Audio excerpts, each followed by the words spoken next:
and support, allowing each other the freedom to change and grow as individuals while developing your relationship as a couple as the days, months, and years go by. In a marriage, the little things are the big things, so establishing a partnership which recognizes the independence of one another and at the same time, realizing that you will come to depend on each other for so much is imperative for a healthy, supportive, loving, long-term union. In order to prepare for the ceremony, I met with you after you had read the 5 love languages. Grace, you told me that Alex values words of affirmation. He responds to encouraging words. He appreciates it when you reassure him about work-related issues. You also told me that physical touch is important to Alex. He likes it when you hug him or scratch his head. He likes when you sit on the couch right next to him and when you put your hand on his knee or thigh. You love it when he brushes and braids your hair. You like when Alex gives you back rubs, and he likes it when you give him little tush pats. Alex, you said that acts of service are important to Grace. She appreciates it when you straighten up the house and take out the trash. She plans fun activities to do with your friends, including going to dinner with them and playing card games. She reminds you about important things on your calendar. When you were sick recently, no one has ever taken care of you and nursed you back to health like she did. Quality time is a love language that you both share. You enjoy building your computers. You like playing video games. You cook dinner together. You walk the dog and sometimes play Pokemon Go. You watch shows about cars, Kitchen Nightmares, and the Great British Bake Off. Knowing and caring about your partner's love language is key to keeping each other's emotional tank filled. You both realize how important it is to let each other know, by honoring each other's love languages on a consistent basis, how very much you care for one another. In addition, the 3 questions I asked the both of you and the answers you sent me clearly illustrate that you get each other on a very deep level. I was moved by the depth of understanding, appreciation, and respect that each of you have for one another. I'd like to share with you what each of you said about the other. Grace, I asked you for one word that described Alex, and you told me altruistic. Alex, I asked you for one word that described Grace, and you said patient.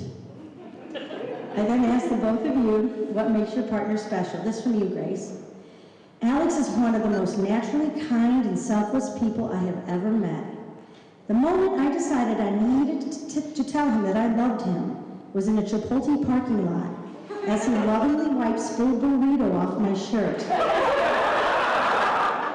That exemplifies Alex. Without even thinking, he rushed to clean up a mess that wasn't even his. He's helped me through a lot of messy things over the last 5 years without hesitation or complaint, and I can only hope to show that kind of love back to him. This from you, Alex. Despite my previous behaviors and beliefs, Grace challenges me to see a bigger picture and build a better sense of awareness. She always thinks of me and has shown me that I do not need to sell myself short of the love that I deserve. She goes out of her way for me in ways that I never knew people could, and for all this and more, I love her so. The final question was, what's the most important thing that you bring to the relationship? Grace, you said, I am Alex's cheerleader. When he gets a little too selfless and starts to neglect himself and his own needs, I encourage him to set boundaries and take care of himself. The most important thing I do regarding our relationship is to try to make sure Alex sees himself the way I see him. After that, I have a pretty sweet gig because he does all the hard work. Alex, your answer was, in my work and personal life, I always strive for continuous improvement and will learn the requisite tools to achieve my goals. If I do something that may upset Grace, I am always ready to talk it out and get to the root of the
She is truly a well-rounded, wise, loving woman.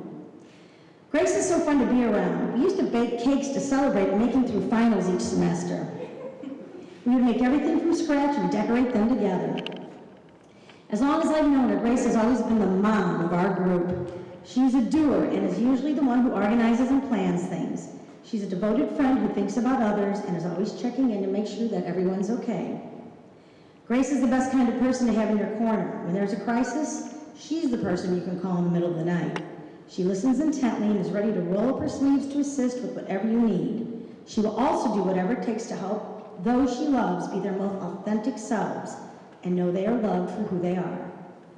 Grace is not a singular moment person. She's a constant source of support and love to those in her life, whether that be bringing coffee to a friend who's drowning in work, dropping everything to spend multiple hours in the sorority dining room helping a friend study, or sending a sweet text to check on someone who's going through a hard time. She's reliable and loyal, and she'll have your back or be there with a shoulder to cry on. And one Christmas, when Grace was little, our family was asked to light the Advent candle one week. Grace asked if she could read the scripture verse, and not thinking it would be that difficult, as she was a very good reader for her age, we said yes. The reading was way longer than previous weeks and included words like inequities and transgressions. And although she was 5, she was determined to do it. We went over what the words meant and the correct pronunciations. She practiced until she could read it flawlessly, and her delivery was impressive. Meanwhile, her parents were so nervous I could barely hold the microphone still, and her father couldn't get multiple lighters to work. He says he probably should have let her light the candles as well. Alex is such a kind-hearted person. He always sees the best in people. He puts others before himself, is always there for his friends, and helps them out when they are in trouble. During an internship Alex and I were part of, we went to Silver Dollar City for the day. It started raining very hard, and our whole group was soaked. We decided to keep walking to find a place to sit under to get dry. On the way, Alex was skipping around, and all of a sudden he slipped and fell on the ground. Even though he was the one who fell, he was able to make everyone smile in a less than ideal situation. But honestly, even to this day, we all still laugh about it. Alex is willing to do anything for a laugh, but he can also be serious and down to earth when you need to talk. He's a hard worker. He isn't afraid to explore different possibilities. He's willing and open to trying new things, and regardless of a positive or negative outcome, he will learn from it and glean some new nugget of information. He isn't afraid to speak his mind, and offers true support when you do the same. Finally, he was the only other person to do the dishes in our dorm. Alex looks at Grace with unquestionable love and devotion. He is stronger because of her and has learned that it's okay to be vulnerable. The day they found out that the house they were hoping to get was officially theirs, Alex was so happy he shed a few tears of joy because they were on their way to building a new life as partners. He said, "I'm just so happy that we got this house and have our friends just down the street too. It's perfect." We gathered around and had a big group hug, followed by lots of shots of tequila. And in our second year of college, in an effort to get to know my new dorm mates better, I invited them all to a bar trivia with a few other friends. Alex was the only one that decided to come along. I'm not sure how many answers we got right that night, if any at all. But from then on, if we didn't know an answer, Alex always had a top-notch suggestion for a joke answer, which provided all of us and the other teams with a good laugh. I also ask the people who know, love, and adore you to give you a hope, wish, or quote on this most important of days, your wedding day. Here are a few of the things they sent me. Oh, how lucky I am to have something that makes saying goodbye so hard. This is just the start to a long, fruitful life together, and I truly hope that they have many years filled with laughter and joy. That they continue to weather every storm that life throws at them with all the same strength, love, and compassion for each other that they've used to get through other challenges they've faced. And trust and listen to each other. The following selections from Corinthians is my blessing for the both of you. If I speak in the tongues of men and of angels, but have not love, I am only a resounding gong or a clanging cymbal. if I have the gift of prophecy and can fathom all mysteries and all knowledge, and if I have a faith that can move mountains, but have not love, I am nothing. If I give all I possess to the poor and surrender my body to the flames, but have not love, I gain nothing. Love is patient, love is kind. It does not envy, it does not boast, it is not proud, it is not rude, it is not self-seeking, it is not easily angered, it keeps no record of wrongs. Love does not delight in evil, but rejoices with the truth. It always protects, always trusts, always hopes, always perseveres. You have known each other from the first glance of acquaintance to this point of commitment. At some point, you decided to marry. From that moment of yes to this moment of yes, indeed, you've been making commitments in an informal way. All of those conversations that were held in a car, or over a meal, or during long walks, all those conversations that began with when we're married and continued with I will and we will and you will, all those late night talks that included someday and somehow and maybe, and all those promises that were unspoken matters of the heart, all these common things and more are the real process of a wedding. The symbolic vows that you're about to make are a way of saying to one another, you know, all those things that we promised and hoped and dreamed, well, I meant it, every word. Look at one another and remember this moment in time. Before this moment, you've been many things to one another: acquaintance, friend, companion, lover, and even teacher, for you've learned much from one another these past few years. Shortly, you shall say a few words that will take you across a threshold of life, and things between you will never quite be the same. For after today, you shall say to the world, this is my husband, this is my wife. Grace and Alex, never forget what you said about each other, that Alex is selfless, that he's kind, that you love him for who he is, that Grace challenges you, that she's always thinking about you, and that you love her deeply. Alex, do you take Grace, whose hands you hold, choosing her alone to be your lawfully wedded wife? Will you live with her in the state of true matrimony? Will you love her and comfort her through good and bad times, in sickness and in health? Be faithful and respectful to her and honor her at all times. Will you have faith in her abiding love for you through all your years and in all that life may bring you? I do. Grace, will you take Alex, whose hands you hold, choosing him alone to be your lawfully wedded husband? Will you live with him in the state of true matrimony?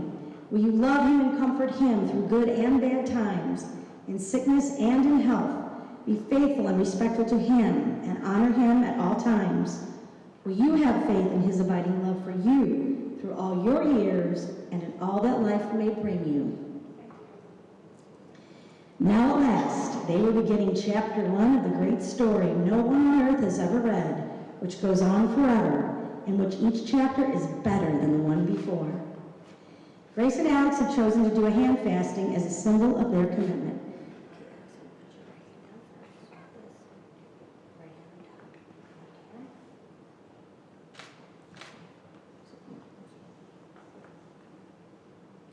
These are the hands of your best friend, young and strong and full of love, holding yours as you promise to love each other today, tomorrow, and forever. These are the hands that will work alongside yours as together you build your future. These are the hands that will comfort you when grief and uncertainty will fill your mind. These are the hands that will countless times wipe the tears from your eyes, tears of sorrow and tears of joy. These are the hands that will hold your family as one. These are the hands that will give you strength when you need it. And lastly, these are the hands that even when wrinkled and aged, will still be reaching for yours, still giving you the same unspoken tenderness with just a touch. David, come on up here with those rings.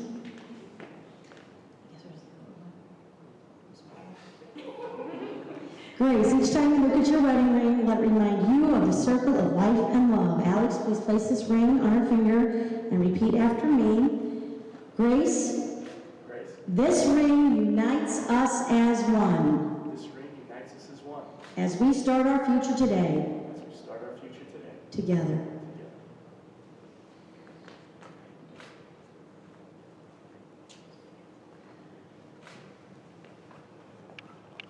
Alex, each time you look at your wedding ring, let it remind you of the circle of life and love. Grace, please place this ring on his finger and repeat after me. Alex, this ring unites us as one. As we start our future today, together. And now, go to You Are One. You know, a while ago, a good friend told me that as we go through our day interacting with one another, we should frequently pause and ask ourselves, does the world need more of this? Knowing the two of you as I do, I would say yes, indeed we do. Thank you for the honor and the privilege of asking me to marry you. Grace and Alex, you've been married in the company of two wonderful families in your circle of friends. By the power vested in me by the state of Missouri, I now pronounce you partners for life. This is where you seal it with a kiss.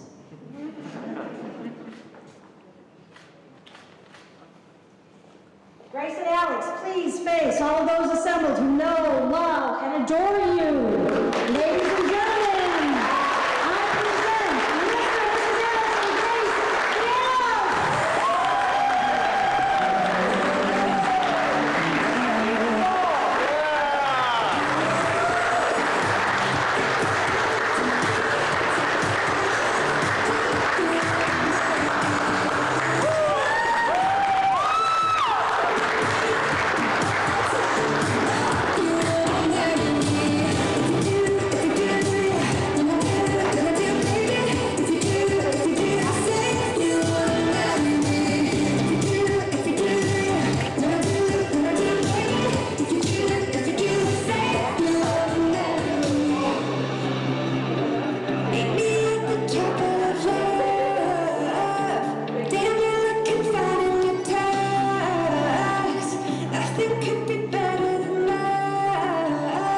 Ladies and gentlemen, Grace and Alex are going to get some couples portraits, but in the meantime, they want everybody to head over to the reception, which is Peace's Game Bar, if I'm not mistaken. So head on over there, grab a cocktail, get ready for them to come. Thank you so much for being part of their ceremony. Now go get the party started.